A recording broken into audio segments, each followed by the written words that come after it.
네. 오늘은 무슨 날이라고요? 주연절. 예, 제가 몇 번 강조해서 얘기했습니다. 자식이 하는 그 주연 말고요. 주연절. 우리가 대개 아는 거는 옥주연밖에 잘 모르는데 이 주연절은 사실은 이 생수함에 비교해서 굉장히 중요한 절기입니다.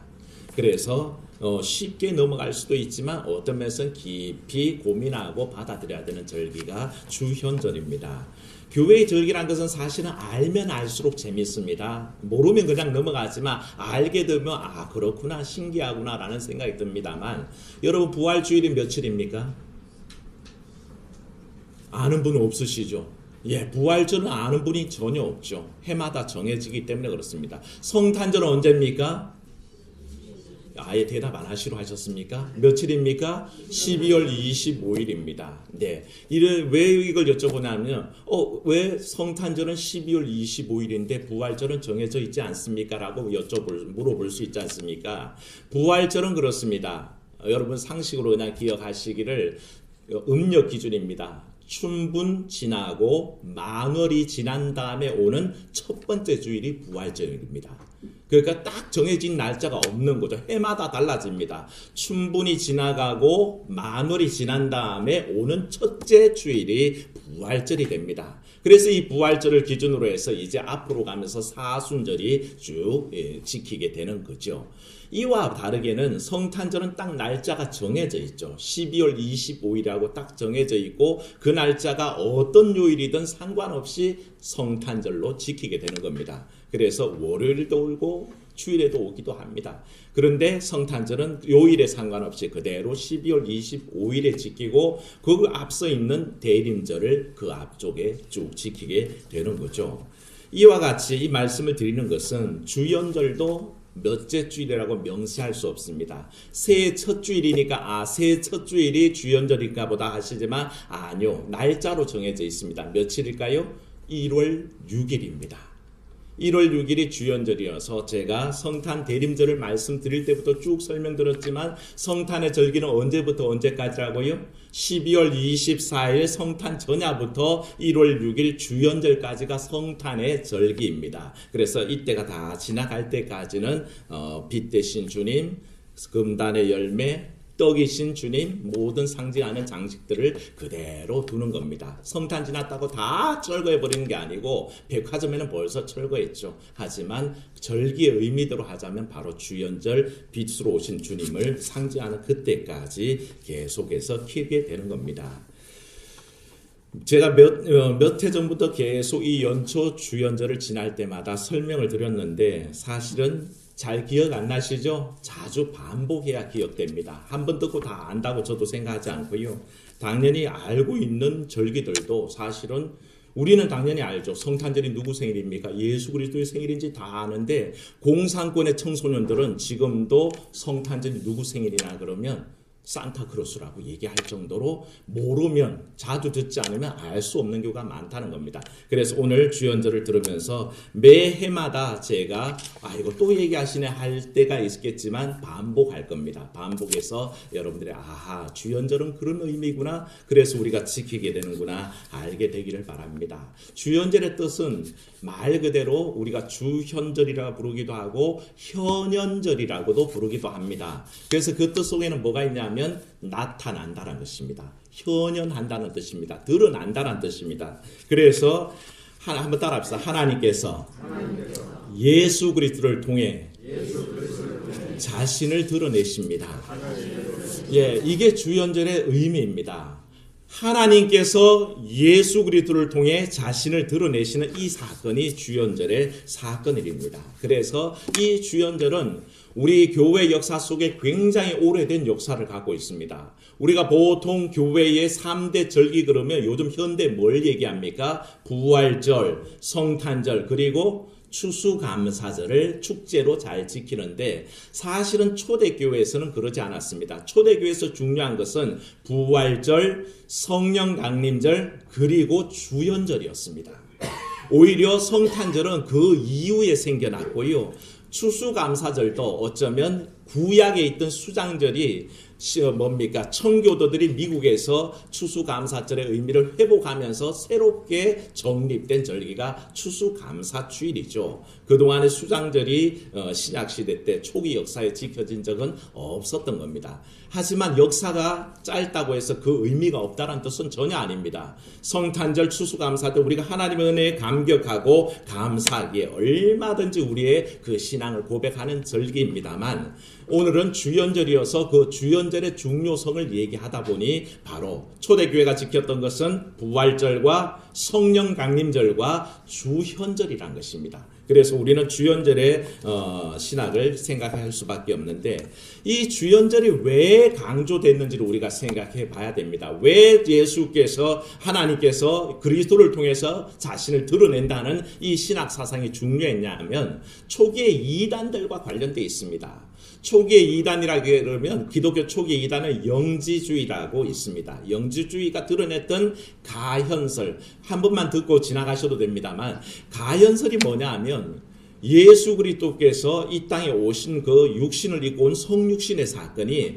가현이란 것입니다. 드러난 게 아니라 가짜로 드러났다는 겁니다. 우리가 뭔 계약을 할 때 계약 전에 무슨 계약합니까? 가계약한다 그러지 않습니까? 그건 계약으로 별로 효력이 없는 거죠. 그냥 가계약을 한다 하듯이 이분들도 영지주의자들은 이 가현설을 통해서 예수 그리스도의 드러남이 진짜가 아닌 가짜다라고 얘기합니다. 왜 그런 거 아니? 영주의자들은 영을 중요시하지 육신을 중요시하지 않습니다. 그래서 육신은 타락하고 더러운 것인데 어찌 하나님께서 더럽고 타락한 육신에 오실 수 있겠는가? 그래서 예수 그리스도의 인성을 부인하고 예수 그리스도께서 육신을 입고 오신 게 아니라 가현했다는 겁니다. 가짜로 드러났다라고 얘기하자 모든 그 당시에 기독교 신앙 속에 있는 사람들이 아니다. 가현이 아니라 주현이다. 현현이다. 분명히 하나님께서는 예수 그리스도를 통해서 자신을 드러내셨고 참 인간으로서 우리에게 와주셨다는 것을 분명히 하며 그 초기 이단에 대처했던 겁니다. 이 신앙이 왜 필요하냐면 결국 예수 그리스도께서 우리를 위해서 이 땅에 오셨다는 그 성탄의 사건과 이 주연절의 사건이 동일하게 우리를 위해서 와주신 그리스도를 발견하게 된다는 것입니다. 그 주님 만나시기를 축원합니다. 우리의 신앙의 고백이 그겁니다. 날 위해 오신 주님, 나를 위해서 죽어주시는 주님, 인간의 육신 입으신 그 주님을 우리가 기억하기에 주연절을 지킨다는 것이고요. 또 하나는 중요한 이단 사설이 그 중에 하나 있었다면 초기 이단 중에 양자설을 주장하는 사람이 있었습니다. 이것도 굉장히 심각한 이단이었습니다. 왜 그런 거 아니? 처음부터 예수 그리스도께서 이 땅에 왔을 때에 하나님의 아들이 아니란 것입니다.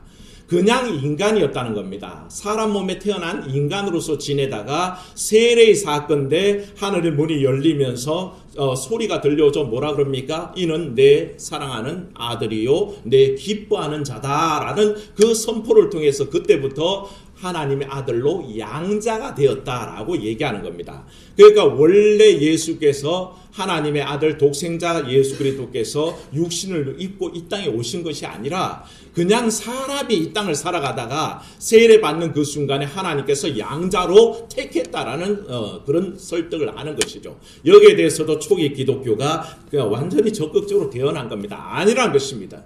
처음부터 하나님의 아들께서 하나님과 동일한 그분께서 육신을 입고 이 땅에 오셨다는 신앙을 고백했습니다. 그래서 주연절은 정확하게 가현설과 양자설 초기 기독교 이단에 대응하기 위해서 만들어진 절기였고, 그래서 이 신앙을 고백하면서 뭐라고요? 하나님께서 예수 그리스도를 통해서 우리에게 나타나셨다 하는 신앙을 초기부터 고백했던 것을 알게 됩니다.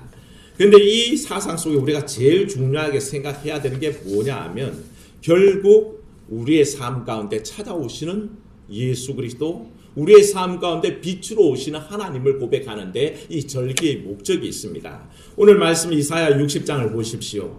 이 60장에서 말씀하시는 이 땅의 상황은 2절 말씀을 읽어보시면 정확합니다. 2절을 읽습니다. 시작. 보라, 어둠이 땅을 덮을 것이며 캄캄함이 만민을 가리려니와. 이게 우리 상황이란 것입니다. 어둠이 땅을 덮고 있고 캄캄함이 만민을 가리는 상황 속에 있다는 것입니다. 철저하게 이사야 당시의 상황을 반영하고 있죠. 어둠과 캄캄함은 이스라엘 백성들이 처해 있는 어려움과 고난과 실패와 부정적인 가치들을 표현하는 말씀입니다. 그래서 어둠과 캄캄함밖에 없다는 거죠. 왜 이스라엘이 그런 상황이냐면요. 이스라엘은 우리나라도 옛날부터 외세의 침략이 많았다 그러지 않습니까? 그런데 이스라엘은 더 심했습니다.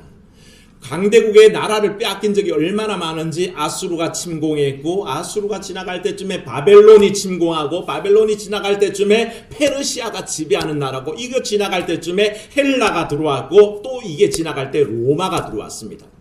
계속해서 식민 지배 속에 살아갔던 이 이스라엘의 삶이 사실은 어둠과 캄캄함이었습니다. 생각해 보십시오. 늘 외세당하고 어디에도 희망이 없고 어디를 돌아봐도 빛이 비칠 만한 곳이 없었다는 겁니다. 그런 나라의 현실 속에 기득권은 어떻습니까? 나라의 실제 내부 형편은 기득권자들이 횡포를 부리고 가진 자들이 없는 사람 것을 빼앗는 그런 아주 부조리한 현상들이 나타났습니다. 그래서 그런 삶은 뭐라 그럽니까? 살아도 지옥 같은 삶이라 그러죠. 이스라엘 삶이 바로 그러했다는 겁니다. 지옥 같은 삶을 살았습니다. 그런 이들에게 이사야를 통해서 오늘 복된 말씀을 주시는데 한번 따라합니다. 빛을 발하라. 다시 한번 할까요? 일어나라. 빛을 발하라.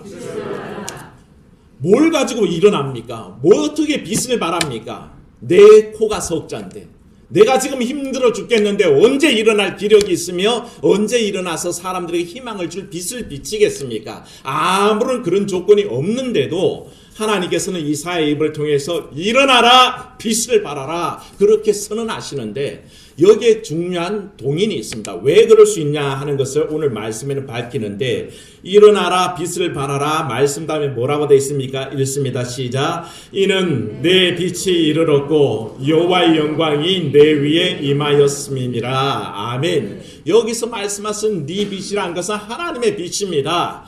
내 속에 비춰오시는 주의 영광을 얘기합니다. 이게 얼마나 이사야 당시에 이스라엘 백성에게 중요한 일이었는지 이 빛이 이르렀고 여호와의 영광이 내 위에 임하리라 이 말씀이 2절에도 또 반복되죠. 2절 말씀 끝부분에 보십시오. 거기에도 바로 여호와께서 내 위에 임하실 것이며 그 영광이 내 위에 나타나리니.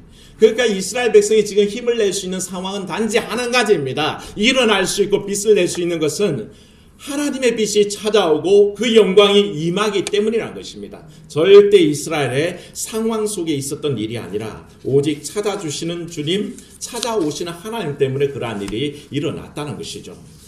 어둠과 캄캄함이 있을 때 오히려 빛이 찾아오시는 그 빛 대신 우리 하나님이 드러나셨기 때문에 이스라엘 속에는 희망이 넘쳤던 것을 보게 됩니다. 오늘 우리도 마찬가지 아닙니까? 어렵고 힘들고 어둡고 캄캄한 속에 있지만 하나님은 이 모든 일에 자신을 현현하셔서 자신을 드러내셔서 우리의 삶을 비춰주신다는 겁니다. 성경에는 이런 사건이 수도 없이 나옵니다. 어쩌면 성경은 정확하게 얘기하면 하나님께서 우리를 찾아주신 사건들이 기록되어 있습니다. 어떻게 하나님께서 인생들의 문제마다 내려오셨는지 어떤 분은 이 말씀을 가지고 얘기할 때 한번 따라합시다. 하나님의 신방일지다. 이해되십니까?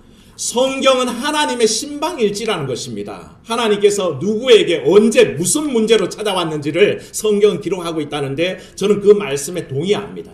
하나님께서 매 순간순간마다 사람들이 고통당하고 어렵고 어둠 속에 있고 캄캄하면 버려두신 적이 없다는 것입니다. 철저하게 찾아오셨고 위로하셨고 권면하셨고 도와주셨습니다. 그 하나님을 여러분도 만나시기를 축원합니다. 그 하나님을 만나라고 주연절이 있는 것입니다. 이 상황들은 성경에 거의 다 동일하게 묘사하는 것이 하나님께서 이 땅을 창조하실 때도 이 땅의 상황이 어떻다고 그랬습니까? 여러분 기억하시는지 모르겠지만 공허하고 혼돈하고 흑암이 있다고 그랬습니다. 이 세계의 원래 모습은 사실은 아무것도 없는 공허요, 모든 것이 혼란스러운 혼돈이요, 그리고 캄캄함이 있는 흑암이었다는 것입니다. 그런데 그 세계 속에 하나님 뭐라 하셨습니까? 빛이 있으라 하셨더니 흑암이 물러가고 광명한 세상이 창조됐던 거죠. 하나님의 역사는 인간의 그 흑암을 물리치는 속에 창조를 하셨습니다. 출애굽 당시에 이스라엘의 그 고통 속에 우리 주님이 어떻게 하셨습니까? 한번 따라합시다. 보고 듣고 알고 내려오사 건져내고 인도하여 데려가십니다.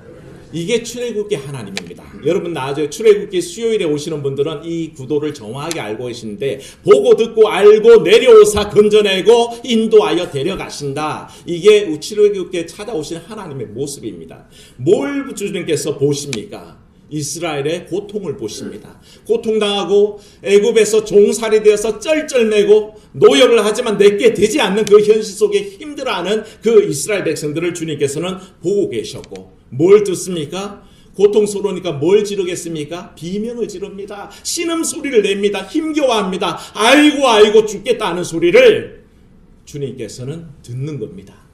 어려운 현실을 보고 계시고 어려운 현실을 듣고 계신 거죠. 그리고 뭘 아십니까? 이 어려운 현실 때문에 근심하고 걱정하는 그 모든 일들을 아신다는 것입니다. 그래서 주님께서는 우리의 삶의 현장을 보고 듣고 아신 다음에 어떻게 하신다고요? 내려오신다는 겁니다. 간섭하신다는 겁니다. 그게 현현이고 주현입니다. 주께서 우리 가운데 드러나신다는 거죠. 그렇게 찾아오신 주님께서 바로 이스라엘의 그 고통스러운 현실을 건져내 주시고 어디로 데려가셨습니까? 가나안. 젖과 꿀이 흐르는 그 복된 땅으로 인도해 주셨던 거죠. 사랑하는 여러분, 여러분의 현실이 어렵습니까? 우리의 상황을 보고 듣고 아시는 하나님 만나시기를 축원합니다. 그 하나님은 우리의 현실을 보고 듣고 알기만 하시는 게 아니라 내려오사 간섭하시고 찾아주사 인도하셔서 결국에는 온전한 길로 인도하실 것을 여러분 믿으시기를 축원합니다. 이게 그 바로 출애굽기의 상황이라면 만약 우리가 하나 살펴보면 신약 성경에서 예수님께서 오셨던 상황도 동일합니다. 예수님께서 오셨을 때에 나사렛에서 예수님께서 자기를 드러내시고 구원 사역을 시작한 그때쯤에 이사야 9장 1절 2절을 인용해서 성경은 이렇게 얘기합니다. 흑암에 앉은 백성이 큰 빛을 보았고 사망의 땅과 그늘에 앉은 자들에게 빛이 빛이었다라고 예수 그리스도의 사역을 설명하고 있습니다. 흑암 중에 있는 백성들이 큰 빛을 보게 되고요. 사망의 그늘진 곳에 앉아 있는 사람들이 고통 속에 있는 사람들이 그들에게 빛이 비친다고 예수 그리스도의 사역을 설명했습니다. 그러니까 창세기 창조 사역 때나 그 출애굽기 당시의 어려운 형편 속에서나 주님께서 찾아오신 그 신약의 시대나 동일하게 고백되는 것이 뭡니까? 우리의 삶은 어렵다는 것입니다. 우리의 삶은 어둡다는 것입니다. 우리 삶은 캄캄하게 한치 앞이 안 보인다는 뜻입니다. 그런데도 주님께서는 어떻게 하셨습니까? 그곳에서 빛을 비춰주셨고 광명으로 그 영광으로 임하셨다고 선포하고 계신다는 것입니다. 사랑하는 여러분, 그 주의 조명 받으시기를 축원합니다. 캄캄하면 빛이 필요하듯이 우리 인생이 캄캄하다고 믿을수록 우리에겐 더 큰 빛이 필요하다는 것입니다. 그리고 이것은 단순히 빛이 임했다는 선언적 사건이 아니라 이사야서를 통해서 오늘 우리에게 원대한 희망적인 미래를 제시하시고 계시는데 3절 말씀 보십시오. 3절부터 보면 바로 이 이사야를 통해서 지금까지 어둠과 흑암에 있었고 어둠과 캄캄하게 함에 거했던 이스라엘 백성에게 선언되는 것이 나라들은 네 빛으로 나올 것이고 왕들은 비치는 네 광명으로 나오게 될 것이다. 지금 내가 캄캄하고 절망이었는데 오히려 나중에는 어떻게 된다고요? 나라들에게 빛을 전해주고 왕들에게 빛을 비춰주는 사람이 된다는 것입니다. 사랑하는 여러분, 여러분들이 일어나서 빛을 발하면서 절망 속에 있는 사람들에게 희망의 빛을 비추는 사람 되기를 축원합니다. 아이고 목사님, 제 코가 석잔데요, 제가 죽을 지경인데요. 지금은 그렇더라도 하나님께서 여러분들을 일으켜 세울 줄로 믿습니다. 그게 믿음입니다. 하나님께서 내 지금의 어두움과 캄캄함을 극복하게 하시고 나중에는 어떻게 하십니까? 오히려 남들에게 빛을 비추는 사람, 남들에게 희망을 주는 사람으로 인도하신다고 오늘 말씀하셨고요. 4절 말씀에 뭐라 그랬습니까? 자신 있게 하시는 말씀이 네 눈을 들어 사방을 보라는 것입니다. 사방 봤더니 어떻습니까? 이 나라는 망해가지고 모든 사람들이 포로로 끌려가고 도망가고 온 남은 사람들이 없는 그때에 이제는 모든 사람들이 모여서 다시 돌아온다는 것입니다. 돌아오는 사람들, 주의 은혜가 임했더니 떠나갔던 사람들이, 아들들이 먼 곳에서 돌아옵니다. 붙잡혀갔던 딸들이 그 포로의 길에서 돌아와서 안겨듭니다. 그런 복을 누리겠다고 회복의 역사를 말씀하고 있고요. 5절 말씀 보십시오. 현상뿐만 아닙니다. 5절 말씀 읽어봅니다. 시작. 그때에 내가 보고 기쁜 빛을 내며 네 마음이 놀라고 또 화창하리니 이는 바다의 부가 내게로 돌아오며 이방 나라들의 재물이 내게로 옴이라. 아멘. 믿으시기를 축원합니다. 주의 빛이 임한 삶 속에 어떤 일이 일어나면 그 심적으로 기쁜 빛이 난다는 것입니다. 어둠뿐이고 절망적인 얼굴은 늘 어둡습니다. 우리는 서로 영물이지 않습니까? 인간이 영물이라서 이렇게 보다 보면 그 사람이 뭘 근심하고 있는지, 무슨 어려움이 있는지 힘들어하는구나 라는 게 눈에 보입니다만, 하나님의 은혜의 빛이 비친 사람들에게는 그 얼굴에 무슨 빛이 난다고요? 기쁜 빛이 난다 그랬습니다. 하나님 주신 기쁜 빛이 드러나는 삶을 허락하셨고요. 또 그 마음이 놀랍고 화창함이 드러난다 그랬습니다. 그룹이 우울하고 어둡고 침침한 심리 상태가 아니라 하나님 안에서 화창하게 밝아진 마음으로 돌아오게 해주시다는 겁니다. 사랑하는 여러분, 여러분의 마음속의 우울함들 걱정하지 마십시오. 자식 걱정한다고, 남편 걱정한다고, 가족 걱정한다고 우울해져 있습니까? 주의 빛을 받으시기를 축원합니다. 그때 우리는 밝아진다는 것입니다. 그 밝음은 하나님이 주시는 광명이요, 하나님이 주시는 빛이기에 우리가 온통 얼굴에 드러나는 기쁜 빛과 화창함이 있다는 것입니다. 그런데 그렇게만 약속하신 게 아니라 실제적인 일들이 일어납니다. 바다의 부가 내게로 돌아온다 그랬습니다. 멀리 떠났던 교역선에 많은 교역물을 싣고 위풍당하게 돌아오는 배들이 있을 것이고, 또한 이방 나라들의 재물이 막 나라로 건너오는 역사가 있다는 것입니다. 활발한 교역이 일어날 것이고, 활발한 장사가 잘 되는 역사도 있을 것이고, 직장이 잘 되는 복도 누릴 것이고, 가정이 흥왕하는 복도 누린다는 것입니다. 그게 무슨 전제가 필요하다고요? 우리 하나님께서 내 삶에 빛으로 오시면, 빛을 모셔드리며 그런 일들이 일어난다라고 우리에게 선포하고 계시는 겁니다. 허다한 낙타, 미디안과 에바의 어린 낙타가 네 가운데 가득할 것이며,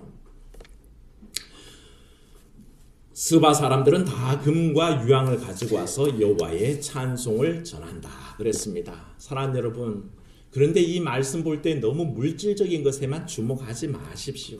사실은 여기 써 있는 모든 말씀에 한 가지 동일한 상징을 가진 게 뭐냐 하면, 따라합시다. 회복, 치유. 하나님께서는 이걸 우리에게 가르쳐 주시는 겁니다. 전쟁의 폐해 속에, 침략의 고통 속에 모든 것이 다 절망스러운 상황에 변했지만 하나님의 개입하심으로 뭐가 된다고요? 치유되고 회복된다는 것입니다. 그러니 여러분의 상한 마음도 치유하실 줄 믿습니다. 여러분들의 허물어진 삶도 치유하신다는 겁니다. 다시 세워주신다는 겁니다. 그 하나님을 믿는다면 오직 우리 삶 속에 전쟁으로 피폐되었던 삶의 회복, 질병으로 고통당했던 육신의 회복, 물질로 인해서 고통당하던 왜곡된 삶의 현실들이 돌아온다는 것입니다. 회복된다라고 그렇게 약속하시는 거죠. 그러니 사랑하는 여러분, 이 주연절에 자기 스스로를 그리스도를 통해서 계시하시는 하나님 만나시기를 축원합니다. 그 분을 만나면 방법이 생겨납니다. 우리 예수님께서 요한의 제자들이 어느 날 와서 질문합니다. 오실 이가 당신입니까? 아니면 또 다른 사람을 기다려야겠습니까? 그렇게 메시아성을 질문할 때에 예수님께서 대답하시기를 이렇게 말씀하셨습니다. 가서 전해라.